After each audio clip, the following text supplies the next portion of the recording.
نحمده ونصلي على رسوله الكريم اما بعد فاعوذ بالله السميع العليم من الشيطان الرجيم بسم الله الرحمن الرحيم كنتم خير أمة أخرجت للناس تأمرون بالمعروف وتنهون عن المنكر وتؤمنون بالله وقال الله تعالى وتبارك في مقام آخر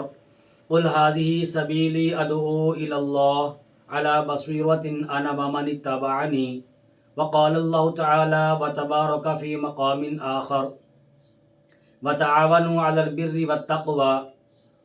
وقال الله تعالى وتبارك في مقام آخر يا بني أقم الصلاة وأمر بالمعروف وانه عن المنكر صدق اللہ العظیم۔ انتہائی واجب الاحترام سامعین گرامی، سیدنا حکیم لقمان نور اللہ مرقدہ نے اپنے بیٹے کو جو 5ویں نصیحت فرمائی، آپ نے فرمایا کہ وَأْمُرْ بِالْمَعْرُوفِ وَانْهَ عَنِ الْمُنْكَرِ، اے میرے پیارے بیٹے، ہمیشہ لوگوں کو نیکی کی طرف رہنمائی کرتے رہنا اور لوگوں کو ہمیشہ برے کاموں سے روکتے رہنا۔ عزیزان گرامی، اللہ تبارک و تعالیٰ نے قرآن مقدس میں یہ بات ارشاد فرمائی کہ کنتم خیر امت اخرجت للناس، کہ تم بہترین امت ہو جو لوگوں کے فائدے کے لیے نکالی گئی ہو، تؤمنون بالمعروف وتنہون عن المنکر، اور تم لوگوں کو برے کاموں سے روکنے والے ہو اور لوگوں کو اچھے کاموں کی ترغیب دینے والے ہو، وتؤمنون باللہ، اور اللہ تبارک و تعالیٰ کی ذات کے اوپر ایمان لانے والے ہو۔ اللہ تبارک و تعالیٰ نے ایک اور جگہ پر قرآن مقدس میں یہ بات ارشاد فرمائی، فرمایا قل ھذہ سبیلی ادعو الی اللہ، فرمایا کہ یہ میرا راستہ ہے، یہ تو میرا ہی راستہ ہے، ادعو الی اللہ، اور میں تمہیں اللہ تبارک و تعالیٰ کی طرف بلاتا ہوں، علی بصیرہ، حکمت اور بصیرت کے ساتھ۔ اور اللہ تبارک و تعالیٰ نے قرآن مقدس میں ایک اور جگہ پر یہ بات ارشاد فرمائی، والعصر ان الانسان لفی خسر، یہاں پر زمانے کی قسم کھائی گئی ہے، فرمایا کہ زمانے کی قسم ہے، ان الانسان لفی خسر، البتہ تحقیق جو لوگ یہ بڑے خسارے میں ہیں، الا الذین آمنوا وعملوا الصالحات، ما سوائے ان لوگوں کے جو ایمان لائے اور ان لوگوں نے اعمال صالحہ کیے، وتواصوا بالحق، آپس میں ایک دوسرے کو حق بات کی تلقین کرتے ہو، وتواصوا بالصبر، اور آپس میں ایک دوسرے کو اعمال کی تلقین کرتے ہو۔ تو دیکھیں، اگر ہم کامیاب ہونا چاہتے ہیں، خسارے سے نکلنا چاہتے ہیں، خود بھی اعمال صالحہ کریں اور لوگوں کو بھی اعمال صالحہ کی ترغیب دیں۔ عزیزان گرامی، اللہ تبارک و تعالیٰ نے قرآن مقدس میں ایک اور جگہ پر یہ بات ارشاد فرمائی ہے۔ اللہ پاک فرماتے ہیں کہ والمؤمنون والمؤمنات بعضهم اولیاء بعض، فرمایا کہ مومنین مرد اور مومنین عورتیں یہ دونوں آپس میں ایک دوسرے کے دینی مددگار ہیں، کہ مومن حضرات وہ مومن مردوں کو ایک دین کی ترغیب دیتے ہیں، اور مومنات عورتیں اور مومنات جو دوسری عورتوں کو دین کی طرف ان کی رہنمائی کرتی ہیں، دین کی طرف انہیں بلاتے ہیں۔ آگے اللہ تبارک و تعالیٰ نے یہ بات ارشاد فرمائی کہ یأمرون بالمعروف، اور ایک دوسرے کو نیکی کا حکم دیتے ہیں، وینہون عن المنکر، اور برائی سے ایک دوسرے کو منع کرنے والے ہیں، ویقیمون الصلاۃ ویؤتون الزکاۃ، فرمایا کہ یہ نماز بھی قائم کرنے والے ہیں، ادا اور زکوٰۃ کی ادائیگی کرنے والے ہیں۔ اور پھر آگے فرمایا کہ وَيُطِيعُونَ اللَّهَ وَرَسُولَهُ، اللہ تبارک و تعالیٰ اللہ کے محبوب علیہ الصلوۃ والسلام کی اطاعت اور فرما برداری کرنے والے ہیں۔ جب یہ سارے کام کریں گے ہمیں کیا فائدہ حاصل ہوگا؟ اللہ پاک نے خود یہ بات ارشاد فرمایا کہ اولئک سیرحمہم اللہ، اور بے شک یہی لوگ ہیں کہ جن کے اوپر اللہ تبارک و تعالیٰ اپنی رحمت خاصہ کا نزول فرمانے والے ہیں۔ ان اللہ عزیز حکیم، بے شک اللہ تبارک و تعالیٰ زبردست ہیں، حکمت والے ہیں۔ اللہ پاک نے قرآن مقدس میں ایک اور جگہ پر یہ بات ارشاد فرمایا کہ وَتَعَاوَنُوا عَلَى الْبِرِّ وَالتَّقْوَى وَلَا تَعَاوَنُوا عَلَى الْإِثْمِ وَالْعُدْوَانِ، اللہ پاک فرماتے ہیں کہ نیکی کے کاموں میں، اچھائی کے کاموں میں ایک دوسرے کے دستے بازو بنو، ایک دوسرے کی معاونت کرو۔ لیکن بڑے افسوس سے یہ بات کہنی پڑتی ہے کہ آج اگر نیکی کا کام شروع کیا جائے تو نیکی کا کام کرنے والے ہی درمیان میں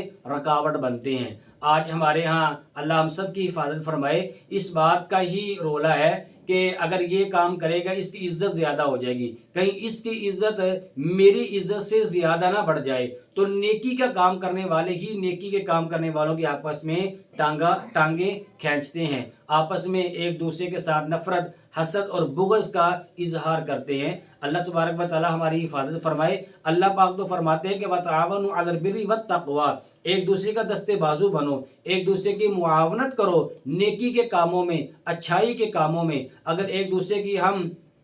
مخالفت کریں گے تو ہم اللہ اور اللہ کے نبی صلی اللہ تعالی علیہ وآلہ وسلم کی مخالفت کریں، کیونکہ اللہ نے تو ایک دوسرے کا دستے بازو بننے کا حکم ارشاد فرمایا، اور ہم یہاں پر ایک دوسرے کا دستے بازو بننے کی بجائے ایک دوسرے کے دستے گریبان ہو جاتے ہیں۔ اس اللہ تبارک و تعالی ہم سب کی حفاظت فرمائے۔ اللہ پاک ہم سب کو بڑھ چڑھ کر اعمال صالحہ خود بھی کرنے کی اور دوسروں کو کرنے کی بھی ترغیب دینے کے میں توفیق عطا فرمائے۔ اللہ تبارک و تعالیٰ نے قرآن مقدس میں ایک اور جگہ پر یہ بات ارشاد فرمایا کہ یا ایھا الذین آمنوا قوا انفسکم واہلیکم نارا، اے ایمان کا دعویٰ کرنے والو، اپنے آپ کو، اپنے اہل و عیال کو ایسی آگ سے بچا لو۔ فرمایا وقودھا الناس والحجارہ، کہ جس کا ایندھن پتھر ہوں گے اور انسان اس کا ایندھن ہوں گے۔ آگے اللہ تبارک و تعالیٰ نے یہ بات ارشاد فرمائی ہے کہ ملائکۃ غلاظ شداد، اور اس کے اوپر ایسے فرشتے اللہ تبارک و تعالیٰ نے مقرر فرمائے ہوئے ہیں کہ جو فرشتے وہ بھی بڑے سخت ہیں، اور ان کے دل میں کوئی کسی قسم کی نرمی والی بات نہیں ہے۔ فرمایا کہ لا یعصون اللہ ما امرہم، اللہ تبارک و تعالیٰ نے جو حکم انہیں ارشاد فرمایا ہے وہ اللہ تبارک و تعالیٰ کی حکم کی نافرمانی پلک جھپکنے کے برابر بھی نہیں کرتے۔ وَيَفْعَلُونَ مَا يُؤْمَرُونَ، جس چیز کا انہیں حکم دیا گیا ہے وہ اس حکم کو بجا لاتے ہیں، وہ اس حکم کی نافرمانی نہیں کرتے۔ تو اللہ کے نبی صلی اللہ تعالی علیہ وآلہ وسلم نے صحیح مسلم کے اندر یہ روایت موجود ہے،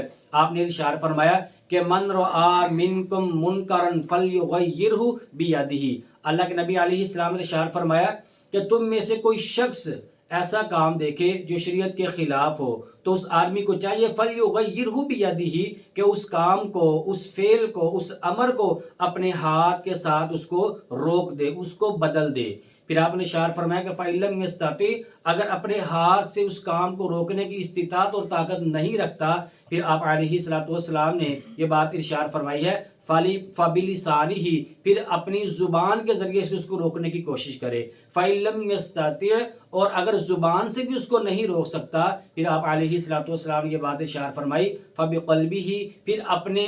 دل کے اندر اس عمل کو، اس فعل کو برا سمجھے۔ پھر آگے آپ نے ارشاد فرمایا کہ اولئک اضعف الایمان، آپ نے فرمایا کہ یہ ایمان کا کمزور ترین درجہ ہے۔ تو دیکھیں عزیزان گرامی، جہاں پر ہم برائی کو دیکھیں، کوشش کریں حضور علیہ السلام کے فرمان کے مطابق، اگر اللہ نے طاقت دی ہے، ہمت دی ہے، اپنے ہاتھوں سے اس برائی کو روکنے کی کوشش کریں۔ اگر ہاتھوں سے نہیں روک سکتے، اپنے زبان سے اس برائی کو روکیں۔ زبان سے بھی روکنے کی طاقت نہ ہو، پھر کم از کم ہمارے اندر اتنا ایمان تو ہونا چاہیے کہ ہم اپنے دل کے اندر اس فعل کو، اس امر کو، اس کام کو برا سمجھیں۔ تو یہ ساری بات کا خلاصہ اور لب لباب یہی ہے کہ حضرت حکیم لقمان نے اپنے بیٹے کو جو 5ویں نصیحت فرمائی تھی کہ وَأْمُرْ بِالْمَعْرُوفِ وَانْهَ عَنِ الْمُنْكَرِ، آج ضرورت اس چیز کی ہے کہ ہم خود بھی اچھے کاموں کی طرف چلیں اور اپنے دوسرے مسلمان بھائیوں کو بھی اچھے کاموں کے اوپر لگائیں، خود بھی برے کاموں سے رکیں اور اپنے دوسرے بھائیوں کو بھی برے کاموں سے ہم روکنے کی پوری کوشش کریں۔ اس میں بھی پورا ارادہ کرتا ہوں، آپ احباب بھی ارادہ فرمائیں کہ اللہ تبارک و تعالی ہماری خصوصی نصرت و امداد فرمائے، ہمیں خود بھی اللہ پاک اچھائی والے عمل کرنے کی توفیق عطا فرمائے، اور میری آپ کی ہر مسلمان کی اللہ تبارک و تعالی تمام اعمال قبیحہ سے حفاظت فرمائے۔ آمین وآخر دعوانا ان الحمدللہ رب العالمین۔ وہ راتوں کو خلوت سے معمور سجدے، وہ لمبی رکعتوں سے مسحور سجدے، وہ سجدے محافظ مددگار سجدے، غموں کے مقابل عطردار سجدے۔